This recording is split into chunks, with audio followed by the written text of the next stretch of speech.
अस्सलाम वालेकुम रहमतुल्लाहि व बरकातुहू।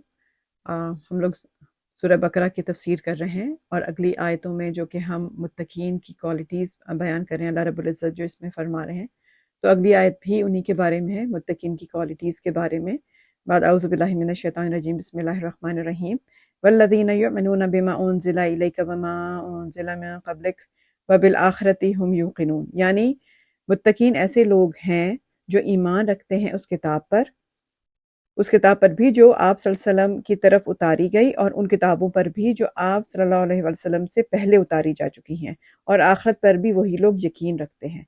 अब यहाँ पे भी ये क्वालिटीज़ मुत्तकीन लोगों की हैं कि वो कुरान पर भी ईमान रखते हैं और कुरान करीम के नाजिल होने से पहले जो किताबें नाजिल हुई उन पर भी ईमान रखते हैं। अब इसमें ये चीज़ है कि दो चीज़ें बताई गई हैं। एक ये कि हमारा जो मुत्तकीन है उनकी ये क्वालिटी है कि वो कुरान पर ईमान रखें, उस पे अमल करें और पिछली किताबों पर भी ईमान रखें। कि मतलब क्या है कि वो जो पिछली किताबें नाजिल हुई हैं वो अल्लाह की तरफ से ही नाजिल हुई हैं, उसमें जो कुछ भी अल्लाह ने नाजिल फरमाया था वो हक़ था और वो उस ज़माने के हिसाब से बिल्कुल ठीक था। लेकिन वो सारी की सारी शरीयतें मनसूख हो गईं और अब हम पे सिर्फ कुरान करीम पे अमल करना और उसको फॉलो करना लागू होता है। और उसके साथ साथ जो है वो हज़रत अब्दुल्ला बिन मसूद और हज़रत अब्दुल्ला बिन अब्बास रज़ी अल्लाह ताला अन्हुम ने फरमाया है कि अहद रिसालत में जो मोमिनीन मुत्तकीन थे वो दो तरह के थे। एक वो जो मुशरिक थे और वो फिर बाद में ईमान ले आए, और दूसरे वो जो आ, पहले अहले किताब थे, यानी यहूदी या नसरानी थे और फिर वो मुसलमान हो गए। तो यहाँ पे इसमें उनका ज़िक्र है जो पहले अहले किताब थे और फिर वो ईमान ले आए, तो उनको दोहरा सवाब मिलेगा। पहला पहला सवाब क्या है कि वो पहली किताबों पर भी ईमान रखते थे, और अब जब कुरान नाजिल हुआ और वो ज़माने में थे तो उन्होंने कुरान पर ईमान लाए और इस्लाम कबूल किया, ईमान लेकर आए, और अब उनको डबल सवाब मिलेगा, दोहरा सवाब मिलेगा पिछली किताबों पर भी यकीन, ईमान और अमल करने का, और अब कुरान करीम पर भी ईमान और अमल करने का। तो ये है, तो असल में यहाँ पे ये बताया गया है कि जो मुत्तकीन हैं वो पिछली किताबों पर भी ओवरऑल जो है वो यकीन रखते हैं, ईमान रखते हैं, लेकिन उनका अमल अब जो है वो सिर्फ और सिर्फ कुरान करीम पर है। अच्छा, इसमें आखिरत के बारे में फरमाया है कि आखिरत पे ये लोग यकीन रखते हैं। वबिल आखिरती हुम यूकिनून कहा है। हालांकि पिछली आयत में भी हम ये जो पहली आयत थी जिसमें अल्लाह ताला ने शुरू की थी क्वालिटीज बताना, कि उसमें भी अल्लाह रब्बुल इज़्ज़त ने बिल गैब युमिनूना बिल गैब कहा था कि गैब पर ईमान रखते हैं, और गैब के ईमान में आखिरत भी आ गई। आखिरत भी गैब के ही मामलात में से एक मामला है, लेकिन यहाँ पे स्पेसिफिकली इसको अलग से जो उन्होंने मेंशन किया, अल्लाह रब्बुल इज़्ज़त ने मेंशन किया है कि वबिल आखिरती हुम यूकिनून, के जो मुत्तकीन लोग हैं वो आखिरत पर यकीन रखते हैं। यहाँ पे युमिनून नहीं कहा, ईमान नहीं रख, ईमान की बात तो हो गई बिल गैब में, यहाँ पे आखिरत पर यकीन रखते हैं। तो इसका क्या मतलब है कि जो मुत्तकीन है वो आखिरत पर यकीन रखते हैं। असल में इस आयत में ये अल्लाह रब्बुल इज़्ज़त फरमा रहे हैं कि इसमें इशारा इस तरफ है कि आखिरत की ज़िंदगी की महज तस्दीक करना, महज ईमान लाना काफ़ी नहीं है इंसान की ज़िंदगी को बदलने के लिए। जब तक उसको इस बात का यकीन ना हो, जैसे कि हम अपनी आंख से कोई चीज़ देखते हैं और हमें यकीन होता है कि हाँ ऐसा ही है, तो जब तक किसी मुसलमान को ये यकीन ना हो कि ऐसा ही होगा और आखिरत की ज़िंदगी वो है जो कि मुझे अपने इस दुनिया से इंतकाल करने के बाद मिलेगी, और मेरा वहाँ पे मामला मेरे उन आमाल के मुताबिक होगा जो मैंने इस दुनिया में किए, और मुझे वहाँ पे सज़ा या जज़ा के सूरत में उसका अजर मिलेगा जो मैंने जो भी आमाल इस दुनिया में किए, ये असल में आखिरत है। और अगर उसका यकीन ना हो तो फिर गुनाहों से बचना बहुत ज़्यादा मुश्किल है। देखिए, अगर किसी भी मुल्क की गवर्नमेंट इतनी ज़्यादा स्ट्रांग हो कि वो हर गुनाह पे आपको पनिश करे, तो लोग जो है वो एपरेंटली बज़ाहिर गुनाहों से बच जाएंगे, लेकिन उनको जैसे ही मौका मिलेगा कि जैसे घर में है, रात की तारीकी में है, अंधेरे में है, वो फौरन गुनाह का इर्तिकाब करेंगे, क्योंकि अब गवर्नमेंट उनको नहीं देख रही है, अब उनको कोई भी नहीं देख रहा है, अब वो चाहें तो वो कुछ भी कर सकते हैं। तो ये वो चीज़ नहीं है। यहाँ पे आखिरत का यकीन मतलब ये है कि मुझे 100% अल्लाह के सामने हाजिर होना है, مجھے اللہ کے سامنے پیش ہونا ہے اور مجھے اپنے تمام اعمال کا حساب کتاب دینا ہے۔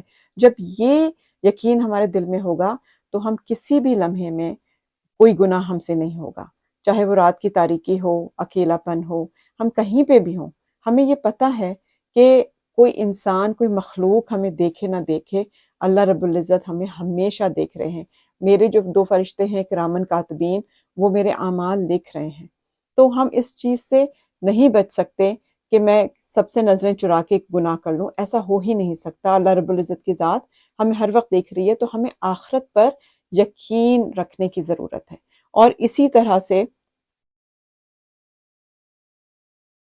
وہ شخص جو کہ اس دنیا میں جھوٹے الزامات لگا کے جھوٹے مقدمے کرتا ہے کسی دوسرے پہ، یا وہ جھوٹی گواہیاں دیتا ہے، یا وہ اللہ کے احکام کے برخلاف بالکل حرام مال کماتا ہے، حرام کھاتا ہے، بظاہر وہ نماز پڑھتا ہے، بظاہر وہ شریعت جو اپرنٹ شریعت ہے اس پہ وہ عمل کرے، تو اس کو آپ شرعی اصطلاح میں مسلمان کہہ سکتے ہیں، مسلمان ہی ہوتا ہے وہ، لیکن کیونکہ وہ اس کا جو معاملہ ہے وہ ٹھیک نہیں ہے، اس کا معاملہ اس طرح ٹھیک نہیں ہے کیونکہ وہ یہ معاملات کرتا ہے کیونکہ اس کو یہ پتا ہے کہ یہ دنیا کا میرا فائدہ ہے، اور وہ آخرت کو بھول جاتا ہے۔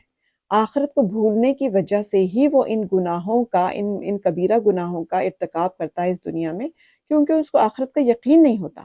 اس کو صرف وہ جتنی بھی اس کی تصدیق کر لے، وہ جتنا بھی ایمان لے آئے، وہ جتنا بھی کہہ دے کہ ہاں آخرت برحق ہے، آخرت آ کے رہے گی، لیکن وہ اپنے اعمال سے اس کو پروف نہ کرے۔